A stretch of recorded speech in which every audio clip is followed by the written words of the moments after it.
Hey, Jason Spangler here with Alex Bennett. We're at the Summit Trade-O-Ree, and Alex works for Lynn Horne at the International Scout Museum. Make sure I get this name right. Now it's the World Scouting Museum. Okay, see, this is why I'm getting on video. Yeah. So, let me just go sort of give you my little experience of this. Is you and I have connected this weekend because we have a lot of you grew up in the Charleston area, West Virginia. All of my family, mother and father, grew up there, and so we literally think that we have family buried in the same cemetery Yeah. in South Charleston. Yeah. Like, small world, guys. Small. But Alex has a really cool story to tell, and so I'm going to mostly ask you questions and let you just kind of run with it and tell us as much as you want. But some of you know, some of you may not, that Lynn Horne at one time had a Scout Museum in Las Vegas.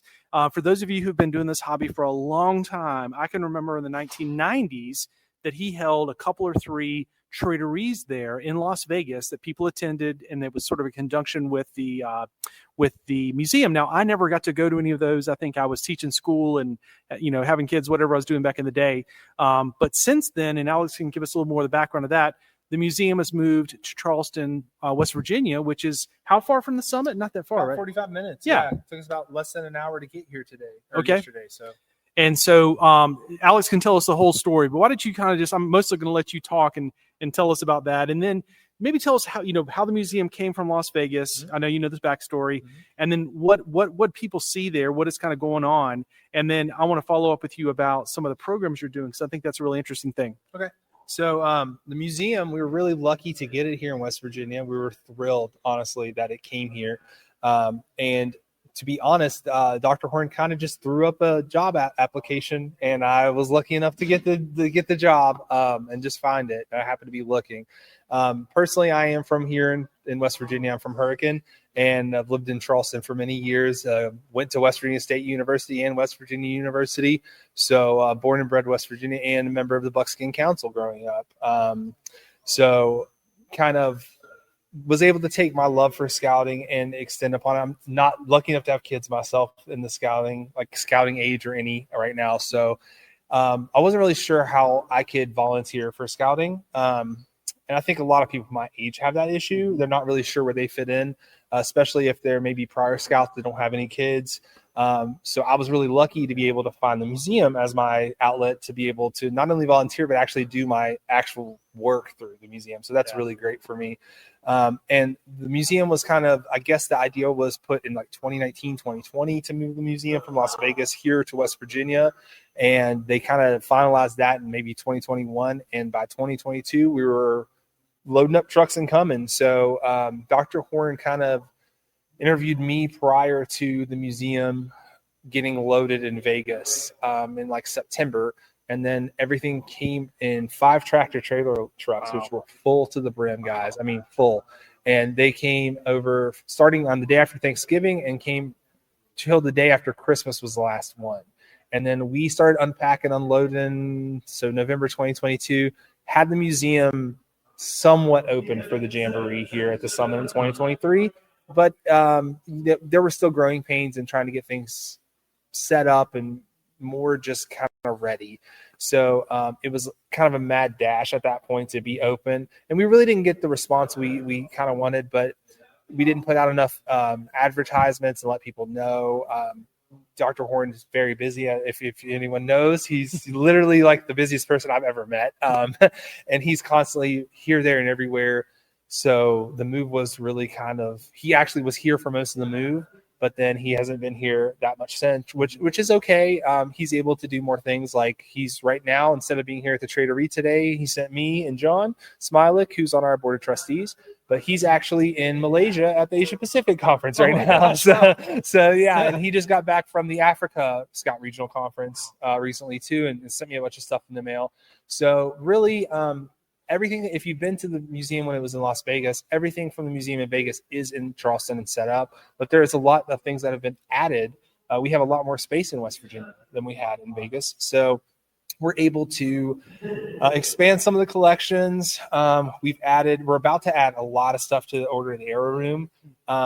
We actually just hired another person to actually put out all the displays because I can't run the museum, give tours, and put out, it's 1,500, 1,600 patches that need to go out. Wow. So we have a whole patch. I call it a patch catalog Wow. And it's all just OA patches and with a lodge, just like a card catalog at the library, but with patches.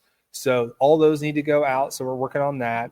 We recently on Monday got the Century of Values RV donated to the museum.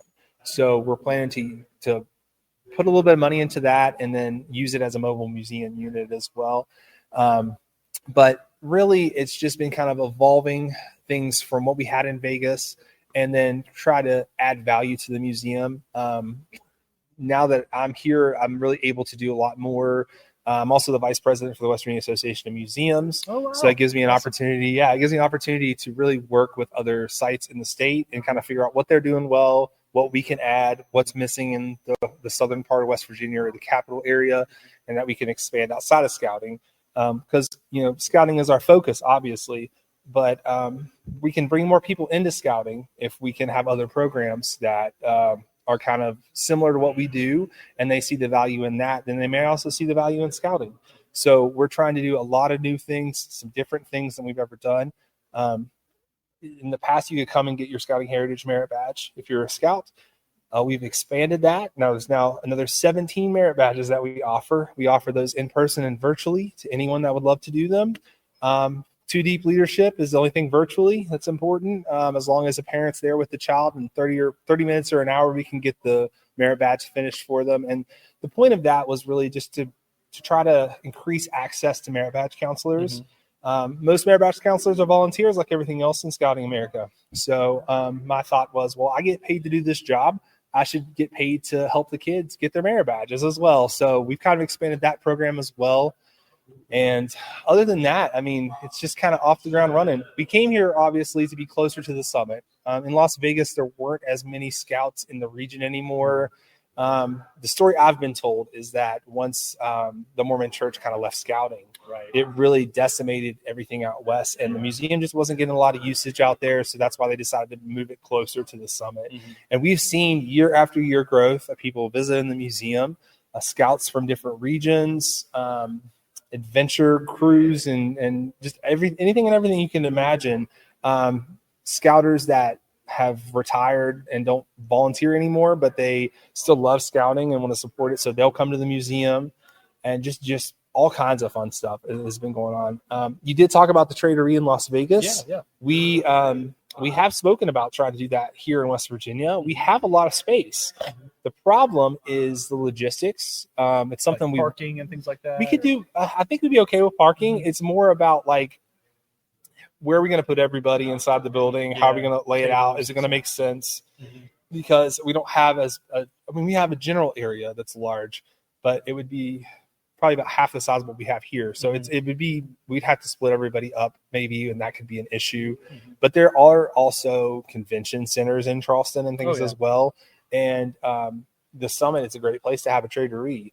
But it's a little far. It's a little far from like the airport or from just like generally even the interstate. Right. So it would be kind of positive if we could do something down there. And we're probably kind of looking at that in the future. But I think that's more when Dr. Horne starts traveling so much. You know what I mean? I think he's a little busy. He is a little bit. Yeah, so I think that's kind of the goal. And then we're looking at doing for the Jamboree coming up at least one scholarship for a scout to send them to the Jamboree this year. And then probably another for the World Jamboree in 2029. And we're also looking to put up a display at the Poland Jamboree in 2027, not 2029. Yeah, I think it says. So we're going to have a display in Poland that we're working on as well, that if you're going to be there. And then all kinds of fun stuff for the Jamboree. When it comes to town, we're planning to do – I haven't got it planned yet. We still got a year. But we're going to do some fun things in conjunction with that and try to bring the RV up here for – like a little display and stuff like that as well. So we'll see what we can do. Yeah, we're trying to expand in as much as we possibly can. So, all right. So I got several follow-up questions for you, but I guess one to start off would be, I know, and I can try to include some pictures, mixed in with the video of the museum that you can share with me. But like if someone goes to the museum, like what are they going to see? Like what is basically, give us like an audio tour, if you will. So I forgot about that question because there's so much to see at our museum. That's I was actually talking to someone earlier. There are a lot of scouting museums in America. I think most people that probably watch this realize that, but a lot of people don't realize what scouting museums are. unless they're very involved with scouting and they've maybe done something. Even people that are super involved with scouting sometimes don't even really understand what the point of it or the difference is. And so we're very large. It's not like a council museum. It's not like a personal collection. It started off as a personal collection, but the collection itself is massive. I'm talking almost a full city block, like to walk around and see everything. Wow. It's a big building. It's a big administrative building that we've used for the museum. So there is an Order of the Arrow room, multiple galleries. I think it's called the Goodman Edsel Gallery. And then we have the Baden-Powell Gallery. And then there's some other galleries as well. So you're going to see Sitaris, you're going to see Rockwells. You're not going to see original Rockwells, obviously, because okay. We all know that. The Boy Scouts don't know those yet either. Yeah. But you will see some signed prints and things like that. There are some original Sitaris.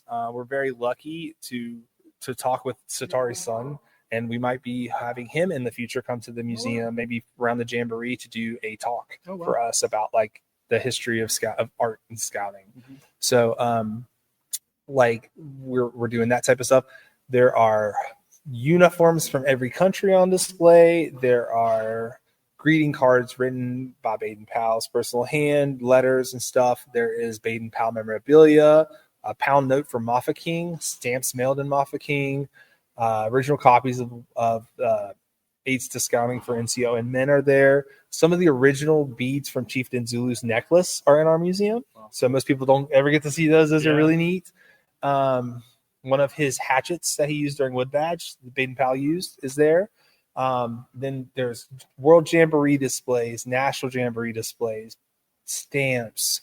I mean, if it has to do with scouting, we've got it just about. It's and I haven't had a chance to go to Philmont myself to visit the National Scouting Museum, but I'm told that, we have more patches on display, especially the OA stuff. You're probably not going to see that there. Mm-hmm. Right.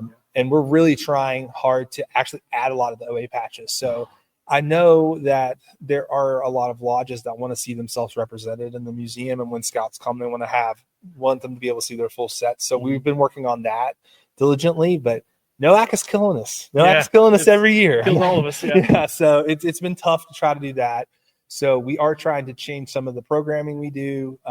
In the past, Dr. Horne, as you know, has really purchased and bought a lot of things for the museum. I've been trying to open up more the donation side of things, which we do get a lot of donations. And we're happy to have anything. If anyone wants to donate something to us, if you have something scouting and you want to make sure it goes to a good scouting home, send it to us. We'll make sure that's where it goes. It doesn't end up in the trash.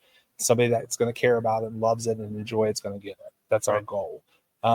Because ultimately, the way I look at it is there has to be a place for this stuff to live. You know what I mean? And most people, they'll call and say, I don't want to throw this stuff out. It might have value. So that's kind of where we're at right now with donations, but we're happy to take anything. If anyone has anything they'd love to donate to us, we have, there's just so much. I mean, there's the World Scout Bureau collection as well. That's very unique. Within that collection are just some incredible pieces.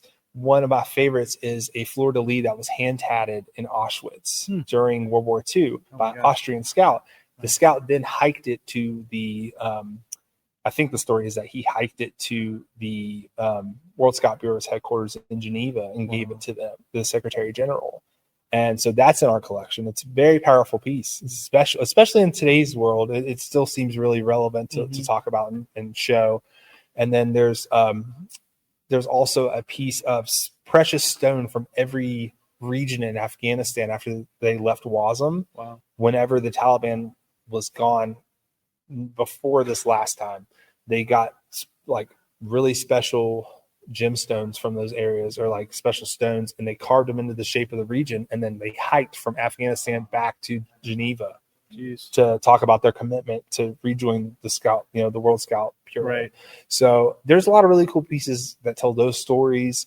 There's some Charles Schultz pieces, there's Garfield, there's Tintin, and I love to tell those stories as well. And then there's some Girl Scout stuff as well, not as much. And what I normally tell the girls are that in most countries, the girls and Boy Scouts are the same. They're not different. So we're a little different that way. We're a little bit different. And we're just now catching up to the party. So there's so much. There's Also, we have an event room people can rent out. We charge $20 an hour for scouts to utilize that if they want to have an event or do something like that. We allow troops to do their meetings in that room and come to the museum instead of having it at wherever they normally have their meetings. We also have, did I say the library? I think I did. No, I didn't the library. We have a library, a massive scouting resource library. I don't just let anyone in there, to be honest, but if you are a researcher and you need to do some research or you're looking for something specific, we're probably the place you want to come. Philmont has a lot of stuff in their library. We have tons. Every merit badge pamphlet, every handbook, just about, ISCA journals, magazines from scouting from around the world. And that's really the difference, is the international stuff that we have. Right. There's so much international in the museum, and like I said, Lynn right now is in Malaysia working on getting more. So it's really, what I typically do is I bring the scouts in. We do scouting heritage, and then I kind of talk about how scouting is around the world, how it differs and is the same. A lot of people don't realize scouting is religious in some countries. It's more religious based, and so we'll talk about those differences and just just how it's similar but different. You know what I mean? Right. And I think that is a really good thing for especially the younger kids, like when they're first at scout or maybe first class or second class, like in those ranks, they seem to really enjoy learning that this is something kids in other countries do as well. Right. So it's kind of fun, and it gives them, I've heard kids say, I want to get a pen pal and stuff like, so it's interesting. You know what I mean? It really gives them something that they can kind of reach out to and someone new. And then if they're going to a jamboree, like a World Jamboree, then I think if they have an opportunity to see our museum, it really does get them excited for what they're going to be able to experience and see. Because it's a really good way to capture that without being there. I mean, it's impossible, I think, to capture what a jamboree is like. Right. Even on film, it probably doesn't do it justice. Yeah. But at least it gives them an opportunity to kind of see what was going on, how scouting has changed over the years, especially with like the merchandise that have come out for the jamborees and stuff. Yeah. So, well, Alex, you've given us several compelling reasons why people should go. So now maybe just wrap up by telling us, if someone was, visiting the area, driving through on 77 or 64, kind of coming through, or making plans for the jamboree, how would they connect, and sort of like, maybe what time, what's your normal schedule for being open? But then also, maybe you haven't nailed this down yet, but looking forward to the jamboree, what would you maybe envision happening as far as contingents that might want to plan a stop there? Because you probably have a lot of contingents coming through on a bus. You said you guys are only 45 minutes from here, so that would be easy to tack on to almost any travel plan.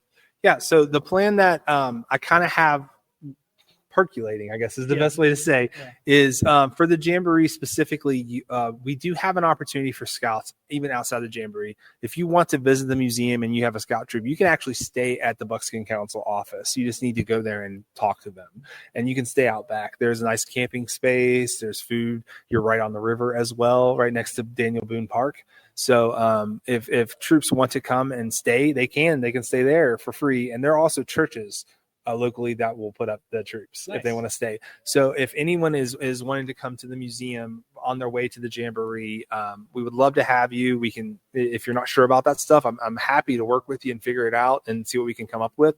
But normally we're open 9:30 to 5 on Mondays through Fridays. And the reason being is we can't keep business on Saturdays. It's not sustainable enough. It doesn't make sense to be open for like a tour for 8 hours. So, and we're not super busy all year long either, but we did it for a while and just didn't work out. So if you are going to come through the area and you want to view the museum on a Saturday or a weekend day, you can always reach out to me and call me.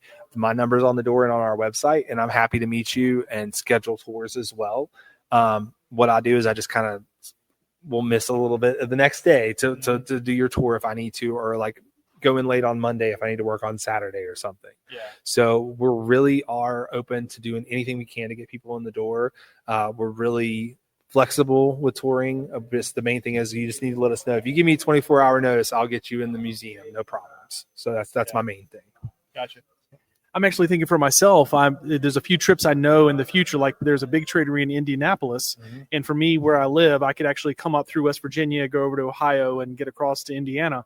but coming up through West Virginia, I'd put me right close to your museum, Yeah. so that's in the end of January, early February. So we'll see what the weather's like. That's a little unpredictable, but it really doesn't snow as much, I don't think, as it used to. No, Yeah. not as much as it has in the past. And we did get the RV. So now, if it's a small troop or something, we could potentially put you up in the RV overnight if we need to, as long as it didn't get destroyed. That'd be the thing. Yeah, we'll have to see how that goes. Yeah, it is Scouts. Be careful. Yeah. So that's a little bit worried about. But there is that option. Maybe if we do have some older people that come through and they want to stay and see the museum or something, we could probably work that out. Okay. And get them in there, especially, or if they want to volunteer with us, even say they want to come in and help us out with volunteering and doing work in the library or someplace. We've got space for them to stay now, so that's a little bit nice change for us. So you mentioned John Smilek, who's here. He's on your board. Can you kind of explain? Well, I should have done this earlier before we got to this point in the interview. But like, what is kind of that structure of the board or whatever? Like, how is it all set? I sort of associate it with Dr. Horne's collection. Like you said, it started with his personal collection. But what is kind of the board now, the governance of it? Whatever? Yeah, so it is a private nonprofit 501c3. So we do have, we are a charity. It's not a public charity, but a private one, which means the rules are a little bit different. We don't have to be as public facing because we're not public.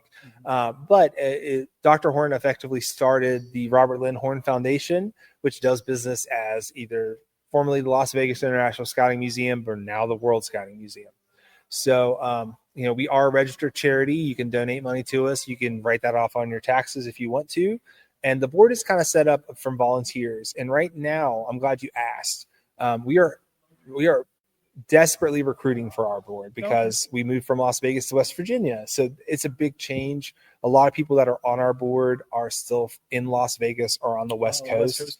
And it's a little difficult because you can't really pull in volunteers that live 24 hours away from me.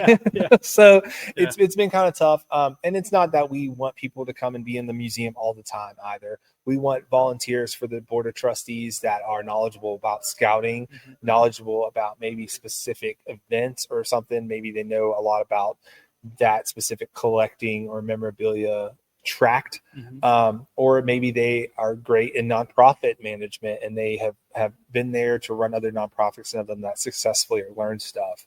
I sit on the board for the Association of Museums, so I'm the vice president for that organization. So it's very similar to that board as well. It's mostly just we have officers. Dr. Horne's the president of the board, he's the executive director, so he's not the president. John, I think, is the next president. Actually, we haven't had a board meeting. We just lost one, unfortunately. He kind of retired. He was a local scouter from Parkersburg here in West Virginia. Nice. Okay. So, but it's been tough to get people. Partly, most of the people that have visited are from out of state, so it's been a lot of work in getting people to know, hey, the museum's here. We get the question, what is a scouting museum? Way more often than you would think. That's like the number one question. So it's educating people on what it is, even in a state where the National Jamboree site is. It blows my mind. Yeah. I mean, really, when I think of the summit, and we shared already my connection to West Virginia, I sort of did feel like there was a bit of a marriage that happened in the early 2010s, whatever, between West Virginia and the Boy Scouts. I mean, I've lost track of how many millions of dollars. I'm looking out for people that's on video. I'm looking out at the scenery here at the summit. I mean, the Boy Scouts have made a major investment in the state of West Virginia. So I think it's cool that you guys, have the museum here now. And, the state of West Virginia is kind of, one of the homes of a national base and all the jamborees and everything. So there's definitely a big connection there. Well, and they're very supportive of that's one thing I have to give a lot of credit. I'm very proud of that. Our state is super supportive of scouting. And even to the point we actually entered into a contest with the tourism board here in West Virginia. Nice. Okay. And it was a contest to win $5,000 in free advertising money for your organization.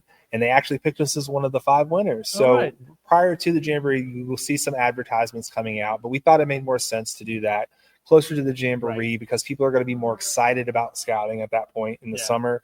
So they'll probably come out in January before the Jamboree or right around then. But that was support from the state. They gave our museum the $5,000 to be able to advertise for free. So that was amazing. And we were the only museum that was chosen for that money. Everything else was like tourism focused stuff. Yeah. So we're super thrilled to have great partnership. The museum has been, I was a history hero for bringing the museum here to West Virginia. So there's been tons of support with the state. The Senate even filed a resolution announcing the opening of the museum here in West Virginia and thanking Dr. Horne for his commitment to scouting and to the people of West Virginia. Mm-hmm. So we've been super, super thrilled with the support from everyone within the state. Mm-hmm. And the biggest problem is getting the scouters in the state because they're stretched thin. There's so much to do for the scouts in West Virginia. Yeah. And being a rural state, it's sometimes hard to get from one part to the other. And, it's very hilly here. And it's hilly. So and there's toll roads. There's toll roads to get to the summit. That's right. Yeah. So it's very interesting to come in as an adult and to take a position kind of not like a parasocial professional scouter, I would say. You know what I mean? It's really interesting to see how things work on this side of the fence, but also the ultimate goal is to try to be able to give things back and to have the scouts to have as much as they need to be successful. So that's really our main focus and goal. And if there's anything we can do to help anyone, please let us know. We're happy to change programming, add programming, or whatever we can within reason to help scouts. So, that's great. And people want to follow up. You do have a newsletter, you told me? We do, yeah. We do a monthly newsletter. So, and it has information about what's going on at the museum, maybe stuff on local councils. We also do a combined scouting calendar. So, and it's mostly for local councils. So like the Buckskin Council and the Black Diamond for the Girl Scouts, just to try to help parents that have kids doing both. But it's also great. It tells you what's going on for the OA in the region, the museum as well. And then we do an exhibit spotlight every month. And that spotlight also has a podcast episode that goes with it. If you want to check it out, it's on Spotify. It's the Daisy Doll and Steve Scout podcast. Okay. And Daisy Doll is one of the Girl Scout dolls we have. And Steve Scout's, of course, Steve Scout doll. Yeah, Steve Scout. So we thought it would make more sense to have them host the podcast than us. So what I do is I get all of the material together, all the research, and then I put that into what's Google's Notebook LM, and it gives me two great voices that talk about all this information, and I kind of make sure it makes sense and is good. But it's super interesting. You'll learn a lot. We've done topics on the World's Fair and the Boy Scouts at the World's Fair, 1953 Jamboree and the celebrities that have attended that event, the RV that we just received, and the history of the RV and like where all it went and its story is on there as well. So if you're interested in scouting history, we would love for you to check out the newsletter and the podcast because there's a lot of cool stuff in there. And it's only going to get better as time goes on, hopefully. So. Yeah. Well, I still can't believe that I haven't been there yet. So I will change that in 2026. I'll make sure I come. Thank you very much, Alex. Appreciate it. I appreciate it. Yeah.